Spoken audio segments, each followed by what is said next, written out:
Zee TV news కి స్వాగతం. నా పేరు రమాగన్ రెడ్డి. ముందుగా ముఖ్యాంశాలు చూద్దాం. విశాఖ స్టీల్ ప్లాంట్ పై ఏపీ కేబినెట్ సమావేశంలో కీలక చర్చ. వివరాలు వెల్లడించిన మంత్రి కొలుసు పార్థసారథి.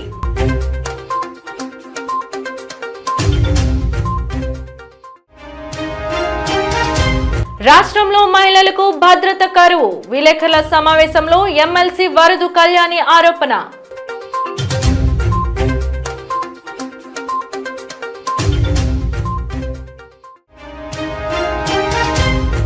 జేసీపీ పాలనకు పూర్తి భిన్నంగా ఎన్డీఏ పాలన రాష్ట్రంలో కొనసాగుతుంది. కూటమి ప్రభుత్వ సుపరిపాలనపై మంత్రి లోకేష్ అభిప్రాయం వెల్లడి.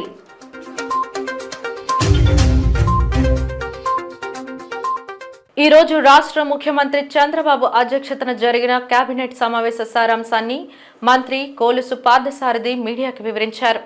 రాష్ట్రాభివృద్ధి లక్ష్యంగా కూటమి ప్రభుత్వం అహర్నిశలు కృషి చేస్తుందని, ముఖ్యంగా విశాఖ స్టీల్ ప్లాంట్ కి కేటాయించనున్న నిధులతో పాటుగా సమావేశంలో తీసుకున్న పలు కీలక నిర్ణయాలను ఆయన విశదీకరించారు. డిఎల్పురం అనకాపల్లి డిస్ట్రిక్ట్ లో డిఎల్పురం అనే విలేజ్ లో 2.9 కిలోమీటర్ వాటర్ ఫ్రంట్ తో ఒక క్యాప్టివ్ పోర్ట్ వాళ్ళకి ఇవ్వటానికి మంత్రిమండలి ఆమోదించింది. ఆ క్యాప్టివ్ పోర్ట్ ఇవ్వటానికి కేజీపీఎల్ కాకినాడ గేట్వే పోర్ట్ లిమిటెడ్కి సంబంధించిన కన్సెషన్ అగ్రిమెంట్లో కొన్ని క్లాజెస్ని మాడిఫై చేయాల్సి వచ్చింది.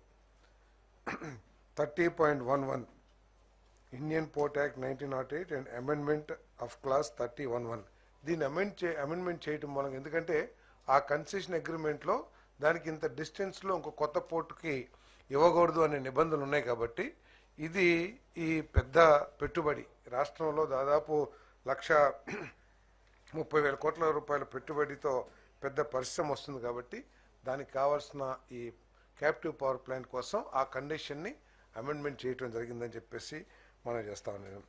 దీని మూలంగా ఏంటంటే first phase 7.3 million metric tons per Yanam 55,964 కోట్ల రూపాయలతో జనవరి 2029కి మొట్టమొదటి దశ ఉత్పత్తి ప్రారంభించాలనే లక్ష్యంతో ఈ ప్రాజెక్టు టైమ్ లైన్స్ నిర్దేశించబడి అని చెప్పేసి మనం చేస్తాను. ఫస్ట్ ఫేజ్లో దాదాపు 20,000 మందికి ఉద్యోగ అవకాశాలు లభిస్తాయి. Second phase 80,000 క్రోర్స్తో 10.5 million metric tons per Yanam దాదాపు 35,000 మందికి ఉపాధి కల్పించే రెండో దశ 2033కి కంప్లీట్ చేయాలని చెప్పేసి మరి టైం లైన్స్ ఫిక్స్ చేయడం జరిగిందని చెప్పేసి మనం చేస్తాను. ఏదైతే క్యాప్టివ్ పోర్ట్ ఈరోజు ప్రభుత్వం అనుమతించిందో ఫస్ట్ ఫేజ్లో 20.5 million metric tons per Yanam అంటే అంత కార్గోని హ్యాండిల్ చేయటానికి సంబంధించిన ఫస్ట్ ఫేజ్ పోర్టు 5,816 కోట్ల రూపాయలతో నిర్మించబడతా ఉంది. దానివల్ల 1000 మందికి ఉపాధి అవకాశాలు లభిస్తాయి. ఇది కూడా జనవరి 2029 అంటే ఫ్యాక్టరీ అయిపోయేటప్పటికి ఇది కూడా సిద్ధమవుతుందని చెప్పేసి మనం చేస్తాం. అదేవిధంగా సెకండ్ ఫేజ్ ఏదైతే 10.5 million metric tons per annum రెండో దశ ఉందో అది అయిపోయేసరికి ఇంకొక సెకండ్ ఫేజ్ క్యాప్టివ్ పోర్ట్లో సెకండ్ ఫేజ్ 5,382 కోట్ల పెట్టుబడితో 5,000 మందికి ఉపాధి కల్పించే క్యాప్టివ్ పోర్ట్ సెకండ్ ఫేజ్ కూడా పూర్తవుతుందని చెప్పేసి ఈ సందర్భంగా తెలియజేస్తా ఉన్నాను. మరి దీని మీద ముఖ్యమంత్రి గారు ఈ ప్రాజెక్టుకి ఎటువంటి అడ్డంకులు లేకోకుండా ఈ ప్రాజెక్టు అనుకున్న నిర్దేశిత సమయంలో పూర్తి కావటానికి అన్ని విధాలా కూడా చర్యలు తీసుకోవాలని చెప్పేసి మరి ఆదేశాలు ఇవ్వడం కూడా జరిగిందని చెప్పేసి మనం చేస్తున్నాను. మరి గతంలో వైజాగ్ స్టీల్ ప్లాంట్ పూర్తిగా ప్రైవేట్ పరం అయిపోతుంది అని చెప్పేసి గత ప్రభుత్వ నిష్క్రియ ప్రభుత్వం మూలంగా ఇటువంటి చేష్టలు ఉడిగిపోయి ఉండటం మూలంగా ఆ వైజాగ్ స్టీల్ ప్లాంట్ ప్రైవేట్ పరం అయిపోతుందనే ఒక ఆలోచన ప్రజల్లో ఉన్న మరి కొత్త ప్రభుత్వం రాగానే కూటమి ప్రభుత్వం రాగానే మన ప్రీతం ముఖ్యమంత్రి చంద్రబాబు నాయుడు గారు డిప్యూటీ సీఎం పవన్ కళ్యాణ్ గారు కలిసి మరి మోడీ గారిని ఒప్పించి దాన్ని ప్రభుత్వ రంగంలోనే ఉంచాలనే లక్ష్యంతో మరి ఒప్పించడం జరిగింది. ఒప్పించడమే కాకుండా ప్రభుత్వం తరపు నుంచి దాదాపు 2,400 కోట్ల రూపాయలు కరెంటు బిల్లు ఏదైతే కట్టాలో దాన్ని ఈక్విటీగా కూడా మార్చుకోవడానికి ప్రభుత్వం రాష్ట్ర ప్రభుత్వం ఒప్పుకోవడం జరిగింది. సో వీటన్నిటి మూలంగా చాలా సంవత్సరాల తర్వాత వైజాగ్ స్టీల్ ప్లాంట్ మార్చి మాసంలో లాభాలని ఆర్జించిందని చెప్పడానికి ప్రభుత్వం తరపున సంతోషం వ్యక్తం చేస్తానని చెప్పేసి కూడా ఈ సందర్భంగా నేను తెలియజేస్తా ఉన్నాను. మరి వైజాగ్ స్టీల్ ప్లాంట్ని నిలబెట్టడానికి అవసరమైన అన్ని చర్యలు కూడా ఈ ప్రభుత్వం తీసుకుంటుంది. ఆఖరికి కేంద్ర ప్రభుత్వ పోలీసింగ్ను కూడా మార్చి రాష్ట్ర ప్రభుత్వం పోలీసును కూడా అక్కడ సెక్యూరిటీకి ఏర్పాటు చేయాలని చెప్పేసి కూడా ఆర్థిక భారమైనా కూడా చేయాలని చెప్పేసి కూడా నిర్ణయం చేసుకోవడం జరిగిందని చెప్పేసి నేను ఈ సందర్భంగా తెలియజేస్తా ఉన్నాను. జగదంబ జంక్షన్ దరి శ్రీ సీతారామచంద్ర స్వామి దేవస్థానం శ్రీ కనక మహాలక్ష్మి అమ్మవారి దత్తత దేవాలయంలో ఈ నెల 6వ తేదీన శ్రీరామనవమి వేడుకలు ఘనంగా నిర్వహించనున్నట్టు ఉప కమిషనర్ ఆలయ కార్యనిర్వహణాధికారి కె శోభారాణి తెలిపారు. దేవస్థానంలో జరిగిన విలేకరుల సమావేశంలో ఈవో శోభారాణి మాట్లాడారు. ముందుగా కళ్యాణోత్సవాలకు సంబంధించిన కరపత్రాన్ని ఆమె ఆవిష్కరించారు. ఈ ఏడాది సుమారు 5,000 మంది భక్తులు స్వామివారిని దర్శించుకునేందుకు వీలుగా ఏర్పాట్లు చేస్తున్నట్టు తెలిపారు. ఈ నేపథ్యంలో భక్తులకు చలువ పందిళ్లు, మంచినీటి సరఫరా, మజ్జిగ పంపిణీ ఏర్పాటు చేసినట్టు తెలిపారు.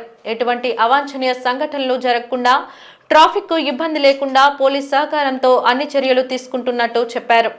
ఆలయ ఏఈఓ తిరుమలేశ్వరరావు మాట్లాడుతూ కళ్యాణోత్సవానికి వచ్చే భక్తులకు 1,116, అభిషేకానికి 516 రూపాయల రుసుము నిర్ణయించినట్లు చెప్పారు. మధ్యాహ్నం 11 గంటలకు వడపప్పు పానకంతో పాటు మధ్యాహ్నం 12 గంటలకు 5,000 మందికి అన్నప్రసాద వితరణ చేయనున్నట్లు తెలిపారు. 7వ తేదీన పట్టాభిషేక కైంకర్యం ఏర్పాటు చేసినట్టు తెలిపారు. కావున విశాఖ నగర ప్రజలతో పాటు చుట్టుపక్కల జిల్లాల నుంచి ప్రజలు స్వామివారిని దర్శించుకొని శ్రీరాముని కృపకు పాత్రులై తీర్థ ప్రసాదాలు స్వీకరించాలని కోరారు. మధ్యాహ్నం 12 గంటలకి అక్కడ కళ్యాణ ఉత్సవం పూర్తయిన వెంటనే అన్నప్రసాద వితరణ ఉంటుంది. కాబట్టి భక్తులందరూ ఇచ్చేసి స్వామివారి అనుగ్రహానికి పాత్రలు కావాల్సిందిగా కోరుతున్నాం. ఈ రోజు బిఎస్ఎన్ఎల్ జిల్లా జనరల్ మేనేజర్ కార్యాలయం ఎదుట బిఎస్ఎన్ఎల్ రిటైర్ ఉద్యోగులు ధర్నా నిర్వహించారు. లోక్సభలో ఆర్థిక మంత్రి నిర్మలా సీతారామన్ 2025-26 ఫైనాన్స్ బిల్ ప్రవేశపెడుతూ 1972 సిసిఎస్ పెన్షన్ రూల్స్ మార్పు చేస్తూ భవిష్యత్తు పే రివిజన్లో పే కమిషన్ అమలు జరిపిన నాటి నుండి ఆ నుండి మాత్రమే విశ్రాంత ఉద్యోగులకు రివిజన్ ఉంటుందని చెప్పడం తమలో తమకు నిప్పు రగిలించినట్టు ఉందంటూ నిరసనకారులు నినాదాలు చేశారు. దీనిపై లోక్సభ, రాజ్యసభల్లో విలురూపణ తీసుకురావడంతో దేశంలో కేంద్ర ప్రభుత్వ రిటైర్డ్ ఉద్యోగులు 65,000 మంది, రాష్ట్ర ప్రభుత్వ రిటైర్డ్ ఉద్యోగులు 1,75,000 మంది పెన్షన్లకు వ్యత్యాసాలు ఏర్పడే పరిస్థితి ఏర్పడుతుందని నిరసనకారులు ఆవేదన వ్యక్తం చేశారు.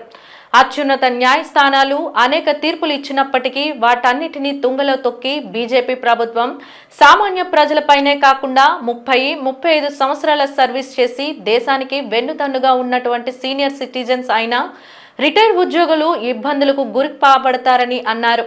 అందుచేత వెంటనే పార్లమెంట్లో ఆమోదించిన ప్రస్తుత ఫైనాన్స్ బిల్లును రద్దు చేయాలని డిమాండ్ చేశారు. చెప్పుకోవాలంటే ఒక రాక్షస బిల్లు పాస్ చేసిందండి. ఏంటంటే ఆ బిల్లు ఫ్యూచర్లో ఉన్న పే కమిషన్స్కి, ఫర్ ఎగ్జాంపుల్ 1/1/2026 నుంచి 8వ వేతన సంఘం వచ్చిందనుకోండి, అది పాత పెన్షనర్లకి ఇక మీదట వర్తించదు, ఓన్లీ కొత్త పెన్షనర్స్కి మాత్రమే వర్తిస్తుంది. అది ఒకటి. నెంబర్ 2, 11/2026 నుంచి కాకుండా ఫ్యూచర్లో ఏ డేటు నుంచైనా అమలు చేసే హక్కు ప్రభుత్వం తీసుకుంది. అంటే 11/2026 నుంచి కాకుండా 28 నుంచి ఇస్తానంటారు వాళ్ళ ఇష్టం అనమాట.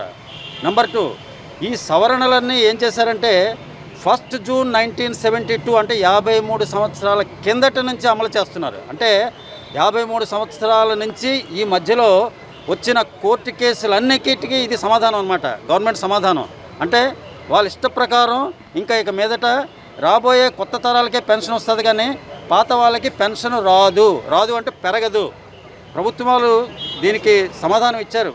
నిర్మలా సీతారామన్ గారు, ఫైనాన్స్ మినిస్టర్ గారు ఏమిచ్చారంటే, మేము పెన్షన్ ఏమీ తీసేయటం లేదు అని. పెన్షన్ తీసేయటం లేదు కరెక్టే, అలాగే ఉంటుంది అన్నారు. అలాగే ఉంటుంది కరెక్టే, కానీ మాకు అలాగే ఉంటుందని కాదు కదండి.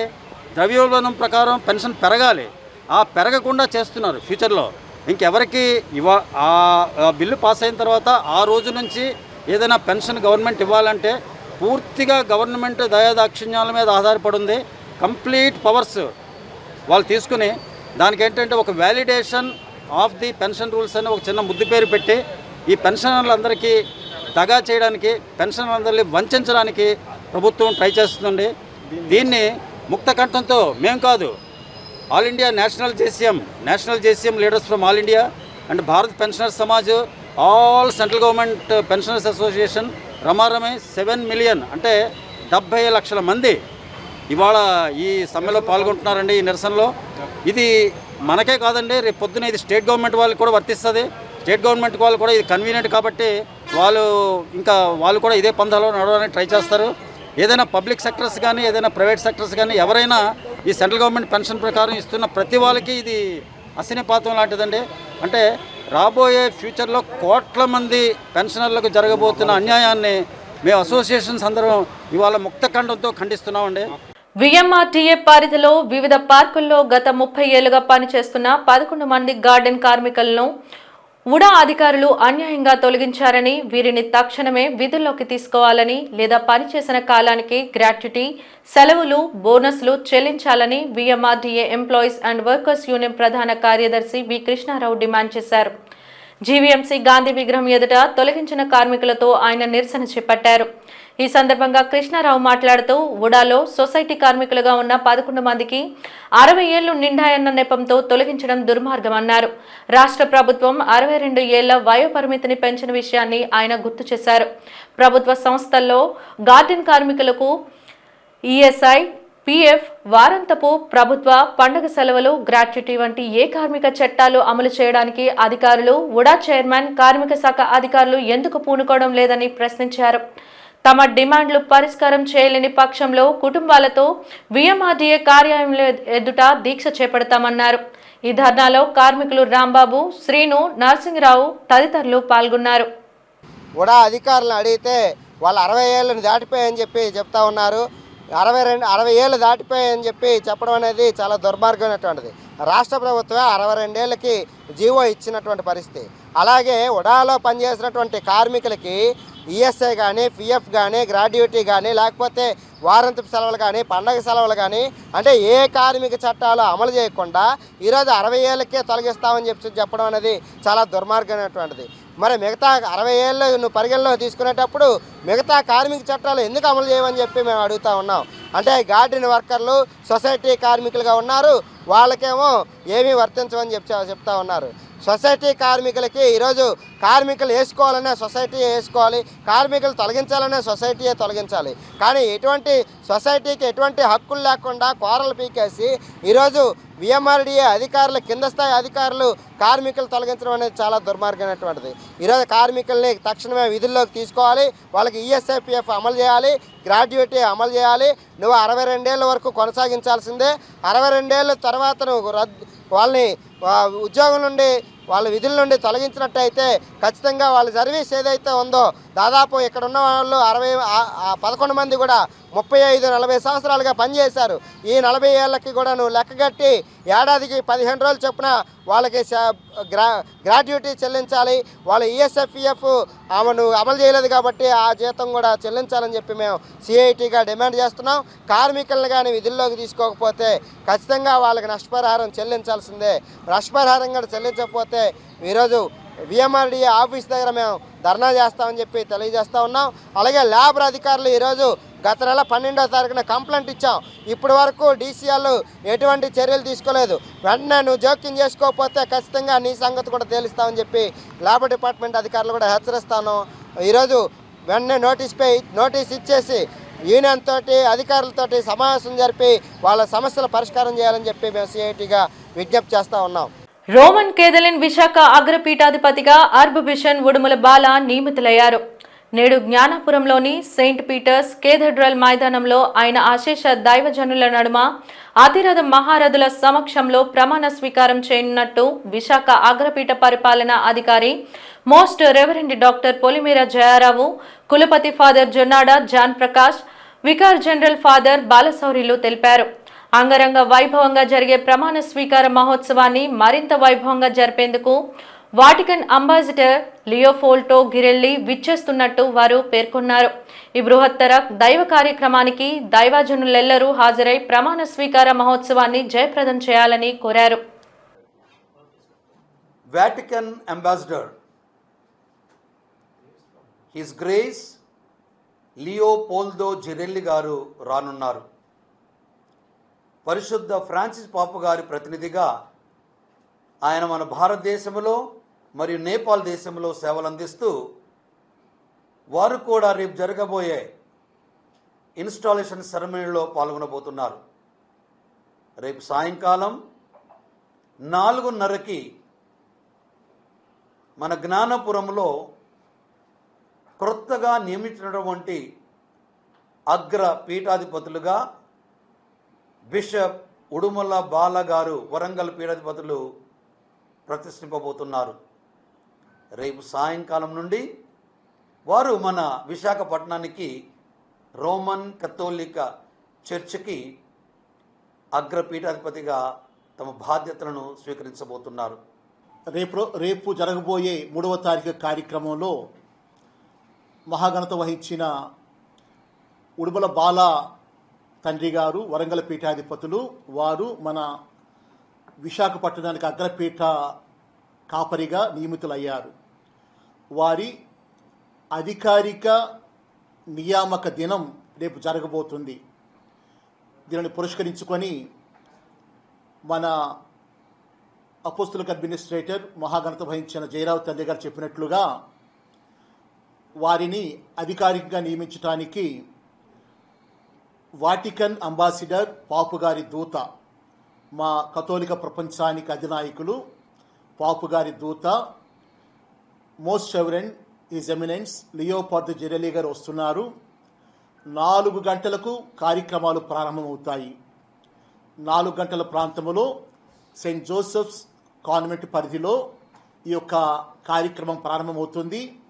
ఇంతవరకు వరంగల్ పీఠములో పీఠాధిపతులుగా పనిచేసినటువంటి మహాఘనత వహించిన శ్రీ ఉడుమల బాలగారిని పరిశుద్ధ పాపు గారు ఈ యొక్క పీఠానికి నూతన అగ్రపీఠాధిపతులుగా నియమించి ఉన్నారు. ఇప్పుడు వారు రేపు 3వ తారీఖు సాయంత్రం 4 గంటలకు పదవి బాధ్యతలు స్వీకరించబోతున్నారు. కాబట్టి మా అందరి తరపున మీ అందరి తరపున శ్రీవారికి ఘన స్వాగతం పలుకుతూ అభినందనలు తెలియజేస్తూ మీరందరూ కూడా పాల్గొని వారి కొరకు ప్రార్థించవలసిందిగా మనవి చేస్తున్నాను. కూటమి ప్రభుత్వం అధికారంలోకి వచ్చిన నాటి నుండి మహిళలపై దాడులు, అత్యాచారాలు, హత్యలు పెరిగిపోయాయని ఎమ్మెల్సీ వరదు కళ్యాణి ఆరోపించారు. ఇటీవల విశాఖలో జరిగిన ప్రేమోన్మాది పాల్పడ్డ ఘాతుకంపై ఆమె స్పందిస్తూ మీడియా సమావేశం ఏర్పాటు చేశారు. ఉన్మాదులపై ప్రభుత్వం చూపిస్తున్న ఉదాసీనత, నిర్లక్ష్యం అందుకు కారణమంటూ ఆమె వ్యాఖ్యానించారు. మహిళల భద్రత ఎంత ఆందోళనకరంగా ఉందో ఈ వరుస సంఘటనలు నిరూపిస్తూ ఉన్నాయి. రోజుకి 70కి పైగా మహిళల మీద దాడులు, అత్యాచారాలు, హత్యలు కేసులు నమోదవుతున్నాయి. గంటకి 3-4 సంఘటనలు మహిళల మీద ఇలాంటి సంఘటనలు జరుగుతూ ఉండే పరిస్థితి ఈ కూటమి ప్రభుత్వం అధికారంలోకి వచ్చాక ఈ రాష్ట్రంలో మనకు కనిపిస్తూ ఉంది. అది ప్రభుత్వమే తమ లెక్కలను చెప్తూ ఉందంటే అన్అఫీషియల్గా ఇంకెన్ని ఇలాంటి సంఘటనలు జరుగుతున్నాయో మనం అర్థం చేసుకోవచ్చు. ఇంత క్రూరంగా వాళ్ళిద్దరి మీద దాడి చేశాడు అంటే ఇలాంటి దుర్మార్గులకి ఇంత ధైర్యం ఎక్కడి నుంచి వచ్చింది? ప్రభుత్వం తాలూకా ఉదాసీనత, ప్రభుత్వం తాలూకా నిర్లక్ష్యం. ఇన్ని సంఘటనలు రోజు జరుగుతూ ఉన్నా ప్రభుత్వం దీని మీద సరిగ్గా రెస్పాండ్ కావట్లేదు. కాబట్టి ఇలాంటి పనులు చేసే వాళ్ళకి ధైర్యం పెరిగిపోయి రిపీటెడ్గా ఇలాంటి సంఘటనలు చేస్తూ ఉండే పరిస్థితి మనం చూస్తూ ఉన్నాం. ఖచ్చితంగా ఈ విశాఖపట్నంలో జరిగిన సంఘటనలో వాళ్ళ మీద దాడి చేసిన వ్యక్తికి వెంటనే పట్టుకోవాలి, కఠినంగా శిక్షించాలి. తల్లిదండ్రులు, ఇంట్లో వాళ్ళు కోరుతూ ఉన్నారు బంధువులు ఉరిశిక్ష వేయాలని. అలాంటి కఠినమైన శిక్షలు వేయాల్సిన అవసరం ఉంది. అదే విశాఖపట్నంలో గతంలో నీరబ్ శర్మ అనే వ్యక్తి పెదగంటి అడ్లో ఒక అమ్మాయి మీద దాడి చేసి పారిపోతే ఈ రోజు కూడా పట్టుకోని పరిస్థితి. సాక్షాత్తు హోమ్ మినిస్టర్ నివాసం ఉంటున్న జిల్లా విశాఖపట్నం. అలాంటి దగ్గరే ఇన్ని సంఘటనలు జరుగుతున్నా కూడా ఎటువంటి చలనం కూడా ప్రభుత్వంలో కనిపించట్లేదు. ప్రభుత్వం తాలూకా ఉదాసీన వైఖరిని అలుసుగా తీసుకొని ఈరోజు ఇలాంటి సంఘటనలు రిపీట్ అవుతూ ఉండే పరిస్థితి మనకు కనిపిస్తూ ఉంది. హోమ్ మినిస్టర్ గారి సొంత జిల్లాలోనే ఇప్పటికీ 22 పోక్సో కేసులు నమోదయ్యాయి. బాలికల మీద, మైనర్ బాలికల మీద ఇలాంటి సంఘటనలు జరిగాయి అంటే ఎంత దురదృష్టకరం మనం అర్థం చేసుకోవచ్చు. విజయనగరం జిల్లా గంట్యాడ మండలం కొటార్వెల్లి జంక్షన్లోని ఫంక్షన్ హాల్లో శ్రీ దుర్గా క్రియేషన్స్ పతాకంపై నిర్మిస్తున్న ఆలయం సినిమా షూటింగ్ ప్రారంభమైంది. ఆ చిత్ర దర్శకుడు, సినిమాలో ప్రధాన పాత్రధారి తెలుగు దుర్గారావు నటనలో మాజీ మంత్రి పడాల అరుణ క్లాప్ కొట్టగా ఒక సన్నివేశాన్ని చిత్రీకరించారు. ఈ సందర్భంగా మాజీ మంత్రి పడాల అరుణ మాట్లాడుతూ గజపతి నగరం నియోజకవర్గంలో సినిమాలు తీయడం శుభపరిణామమని అన్నారు. అందులోని ఆలయం పేరుతో నిర్మిస్తున్న సినిమా ప్రారంభోత్సవానికి తనను పిలవడం మరింత ఆనందంగా ఉందని అన్నారు. కనుమరుగా అవుతున్న ఆలయాలను, ఆలయ భూములను కాపాడుకోవాల్సిన బాధ్యత ప్రతి ఒక్కరిపై ఉందని ఆమె పిలుపునిచ్చారు. ఈ కార్యక్రమంలో లోక్ సత్తా పార్టీ రాష్ట్ర కార్యదర్శి బీసెట్టి బాబ్జీ, చిత్ర యూనిట్ సభ్యులు పాల్గొన్నారు. ఈ ఆలయం అనే సినిమా సనాతన హిందూ ధర్మాన్ని పరిరక్షించుకోవడానికి మొదటి మెట్టు ఎక్కడానికి సోదరులు దుర్గారావు గారు ప్రయత్నం చేస్తున్నారు. ఆలయం అనే సినిమాతో ఆయనే కథ రాశారు, మరి ఆయన డైరెక్షన్ కూడా చేస్తున్నారు. అందులో మా సోదరులు మన సర్పంచ్గా కృష్ణ గారు పోటీ చేస్తున్నారు, ఇంకో సోదరుడు మరి నటిస్తున్నాడు, ఇంకో సోదరుడు వెంకటరమణ, మిత్రుడు వెంకటరమణ తదితర అందరూ కూడా పోటీ నటిస్తున్నారు, పాల్గొంటున్నారు. వారందరికీ కూడా మనస్ఫూర్తిగా అభినందనలు తెలియజేస్తున్నాం. ఎందుకంటే సనాతన ధర్మాన్ని రక్షించుకోవాల్సిన బాధ్యత ఏ ఒక్కరిపైన లేదు, మనందరిపైన ఉంది. మరి దానికి అనుగుణంగానే ఈ సినిమా తీయడం. అదేవిధంగా ఈరోజు మన విజయనగరం జిల్లాలో కళలకు కాడాచి విజయనగరం జిల్లా సంస్కృతికి సాంప్రదాయం, మరి అలాంటి విజయనగరం జిల్లాలో ఈ కొటార్వెల్లి జంక్షన్లో ఈ కార్యక్రమం చేయడం, ఈ సినిమా తీయడం అనేది నిజంగా చాలా గొప్ప అవకాశం అని చెప్పి తెలియజేస్తున్నాను. ఇది అంతేకాకుండా ఇది మంచి పేరు ప్రఖ్యాతలు సంపాదించి ఇంకా మంచి సినిమా తీయాలి. ఈ కలియుగంలో భగవంతుని స్మరించుకోవడానికి, ధర్మ పరిరక్షణ చేయడానికి, అందరం కూడా ధర్మంతో నడవడానికి, ధర్మం రక్షిత అన్నట్టు మనం ధర్మాన్ని రక్షిస్తే ధర్మం మనల్ని రక్షిస్తుంది. ఈ ఆలయాన్ని మన సంప్రదాయానికి చిహ్నాలు, మన పురాతన సంప్రదాయానికి నీవు పట్టుకోమలు. ఈ పట్టుకోమలు పరిరక్షించుకోవాల్సిన బాధ్యత ఏ ఒక్క పౌరుడిపైన లేదు, మనందరిపైన ఉంది. దాన్ని ఒక సినిమాగా తీస్తే అందరూ చూస్తారు, దీన్ని రక్షించుకోవడానికి ప్రతి ఒక్కరూ నడుము బిగిస్తారని ఒక మంచి ఆలోచన చేసిన దుర్గారావుకి హృదయపూర్వక అభినందనలు తెలియజేస్తున్నాను. మరి తక్కువ బడ్జెట్ అయినా బడ్జెట్ కాదు, ఇది ప్రజల్లోకి అంతా చొచ్చుకెళ్ళిపోతుంది అనేది ఒక నిదర్శనం. ఇలాంటి సినిమాలు తీయాలని, ఇంకా మంచి పేరు ప్రఖ్యాతలు తేవాలని చెప్పి మనస్ఫూర్తిగా కోరుతున్నాను.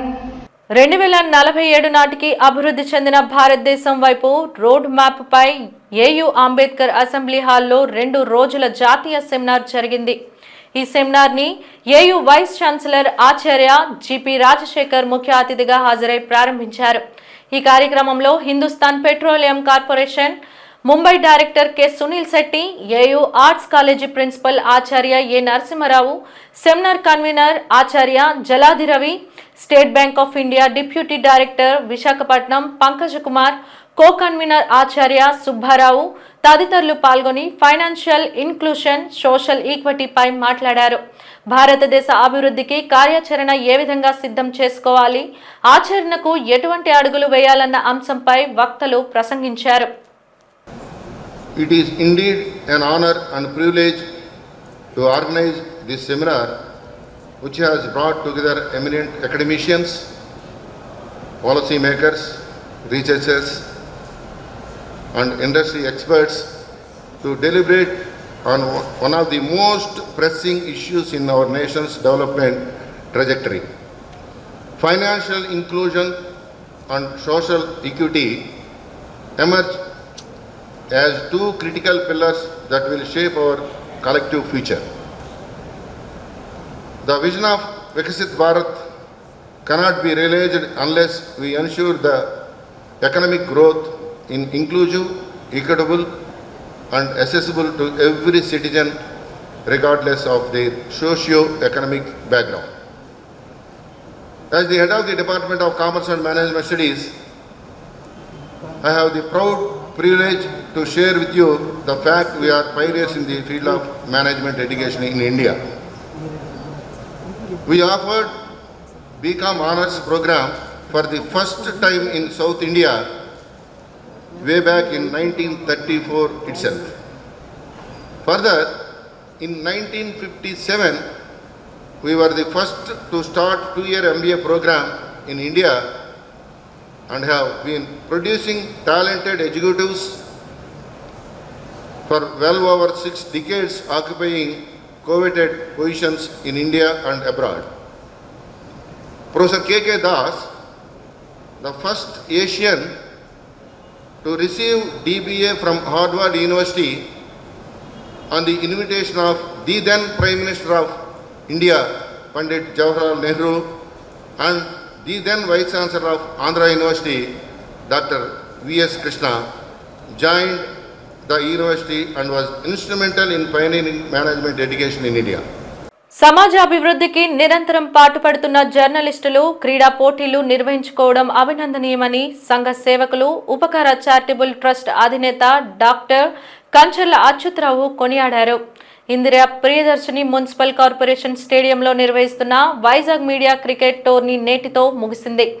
ముగింపు వేడుకలకు ముఖ్య అతిథిగా హాజరైన కంచర్ల మాట్లాడుతూ జర్నలిస్టుల సంక్షేమానికి తన వంతు సహకారం నిరంతరం అందిస్తానన్నారు.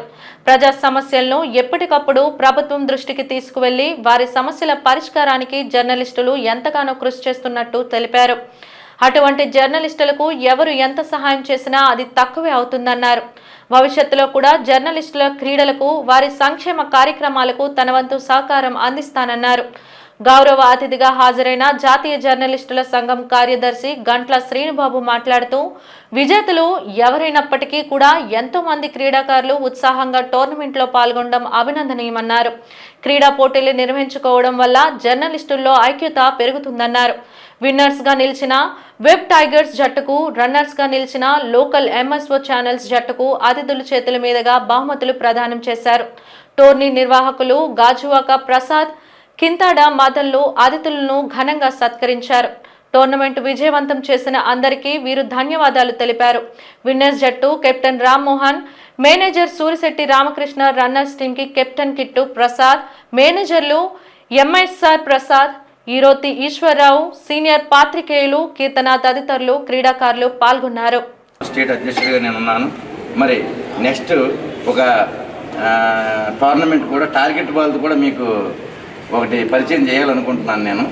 అది క్రికెట్ లాగే చాలా యాంగ్జైటీగా ఉంటుంది ఆ గేమ్ కూడా. అది కొత్త గేమ్. అది కూడా సంవత్సరంలో ఒకసారి ఆడితే మనకి మంచి శారీరక ఉల్లాసం వస్తుంది, మానసిక ఉల్లాసం కూడా వస్తుంది. ఎందుకంటే జర్నలిస్టులు ఎంత ఫ్రీ మైండ్తో ఉంటే పబ్లిక్ అంత మంచిదని నమ్మే వ్యక్తిని నేను. మరి అందు గురించి మీకు ఏం చేసినా తక్కువే. మరి ఈరోజు ఈ టోర్నమెంట్ మొత్తం నేను మొన్న గ్రూప్లో కూడా అదే పెట్టాను. నేను ప్రసాద్ చాలా మంచి నిర్ణయం తీసుకోవడం జరిగింది. కూటమి ప్రభుత్వం ఇచ్చిన మాటను ఎన్నటికీ మరోదని ఒక్కొక్కటిగా అమలు చేస్తూ ఒకవైపు రాష్ట్రాభివృద్ధి, మరోవైపు ప్రజా సంక్షేమం రెండు కళ్ళుగా భావిస్తూ ముందుకు సాగుతుందని మంత్రి లోకేష్ పేర్కొన్నారు. ఈరోజు మంగళగిరి ఉండవల్లిలో పేదలకు అందించిన ఇళ్ల పట్టాల కార్యక్రమానికి ఆయన ముఖ్య అతిథిగా విచ్చేశారు. గతంలో చూసిన జేసీబీ పాలన చూసాం, నేటి ఎన్డీఏ పాలన చూసామంటూ రెండు ప్రభుత్వాల వ్యత్యాసాన్ని ఆయన వివరిస్తూ మాట్లాడారు. ఒక ప్రాంతంలో నివసిస్తాం జరుగుతుంది.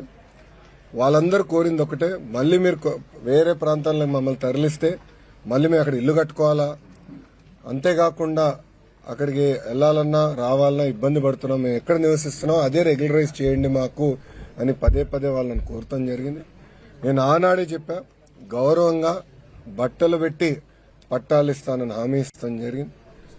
కూటమి ప్రభుత్వం ఏర్పడిన మొదటి 10 నెలల్లో మంగళగిరి నియోజకవర్గంలో సుమారుగా 3000 పట్టాలు మొదటి విడతలో అందజేస్తాం జరుగుతుంది. మీరందరూ ఒక్కసారి చూస్తే 2019 నుంచి నేను ఇక్కడ మంగళగిరిలో పోటీ చేశాను. 5300 ఓట్ల మెజారిటీతో ఓడిపోతాం జరిగింది. మొదటి రోజు బాధ కలిగింది, కానీ రెండో రోజు నుంచి నాకు కసి పెరిగింది. ఓడిపోయిన దగ్గరనే కష్టపడాలి, ప్రజల మనసు తిరిగి గెలుచుకోవాలి, ప్రజల కోసం అహర్నిశలు సేవ చేయాల లక్ష్యంతో నేను పనిచేస్తాం జరిగింది. 2019 నుంచి 24 వరకు సొంత నిధులు ఖర్చు పెట్టి దాదాపు 26 సంక్షేమ అభివృద్ధి కార్యక్రమాలు మంగళగిరి ప్రజల కోసం నేను చేస్తాం జరిగింది. ఒక పక్కన వాళ్ళ ఆరోగ్యం కానివ్వండి, దాని ఆరోగ్యం కోసం ఎన్టీఆర్ సంజీవిని పేరుతో తాడిపల్లిలో క్లినిక్, మంగళగిరిలో క్లినిక్, దుగ్గిరాలకి ఒక మొబైల్ క్లినిక్ కూడా నేను ఏర్పాటు చేస్తాం. దాంట్లో ఉచితంగా మందులు ఇప్పుడు కూడా అందజేస్తున్నాం. ఊర్లో ఎవరైనా పెళ్లి జరిగితే వాళ్ళకి బట్టలు పెట్టే బాధ్యత మేము తీసుకున్నాం. ఇంతేకాకుండా గత ప్రభుత్వం తాగునీరు కనీసం వాటర్ ట్యాంకర్ ఇచ్చే పరిస్థితి లేకుండా పోయింది. వాటర్ ట్యాంకర్లు పెట్టి ఉచితంగా నీరు కూడా అందిస్తాం జరిగింది. వర్షాకాలం వస్తే కొన్ని ఏరియాల్లో గత ప్రభుత్వం కొంచెం డస్ట్ వేసేదానికి లేదంటే గ్రావెల్ పోసేదానికి కూడా ఇబ్బంది పడితే అది కూడా చేస్తాం జరిగింది. కోవిడ్ వచ్చినప్పుడు ఆక్సిజన్ అందజేస్తాం, టెలిమెడిసిన్ కానివ్వండి, ఇదంతా చేసుకుంటా వచ్చాం. ఇట్లా 26 సంక్షేమ అభివృద్ధి కార్యక్రమాలు చేస్తాం జరిగింది. అన్నట్టు స్పోర్ట్స్ పెద్ద ఎత్తున మంగళగిరి ప్రీమియర్ లీగ్తో చేస్తాం జరిగింది. 3 రౌండ్లు చేశాం. ప్రతి గ్రామానికి ఒక కిట్ ఇచ్చి పిల్లల్లో పోటీతత్వం పెంచి ఎక్కువ ఒక ప్రీమియర్ లీగ్ ఏర్పాటు చేయాలని చేశాం.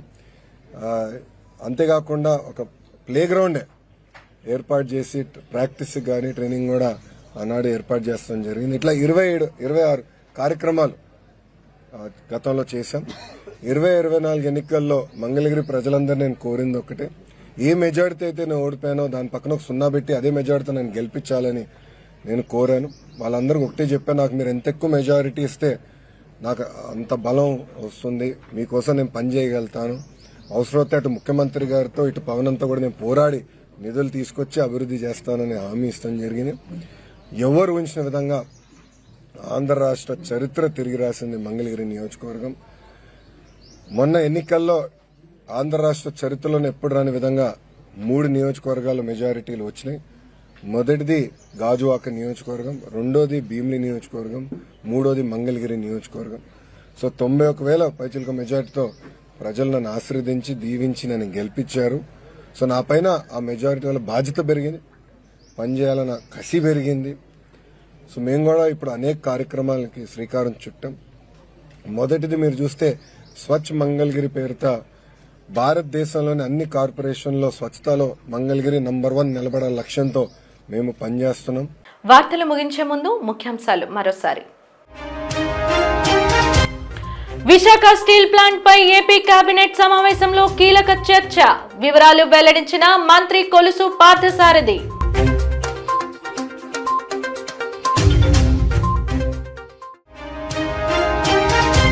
రాష్ట్రంలో మహిళలకు భద్రత కరువు, విలేకరుల సమావేశంలో ఎమ్మెల్సీ వరదు కళ్యాణి ఆరోపణ.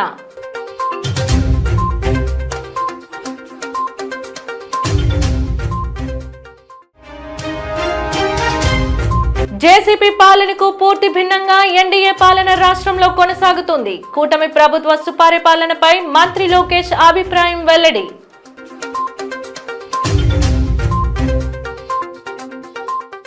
జీటీవీ న్యూస్ ఇంతటితో సమాప్తం. నమస్కారం.